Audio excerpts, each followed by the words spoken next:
రషీద్ గారి పుట్టినరోజు మన వెంకయ్య ఆశ్రమంలో అన్నదాన కార్యక్రమాన్ని, అదేవిధంగా కేక్ కటింగ్ కార్యక్రమాన్ని జరిపిస్తూ ఉన్నారు.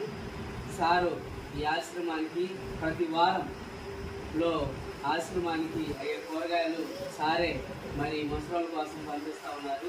సార్ మీరు అందరూ కూడా అభినందించాలి. భగవంతుడు ఇంకా రషీద్ గారికి ఆరోగ్యాలు ఇచ్చి ఆయన వ్యాపారాల్లోనూ అన్నింటిలోనూ భగవంతుడు ఆయన్ని మెండుగా ఇంకా అభివృద్ధి చేయాలని కోరుకుంటూ ఆశ్రమం తరఫున సార్కి ఆశ్రమం తరఫున పుట్టినరోజు శుభాకాంక్షలు తెలియజేస్తూ ఉన్నాం.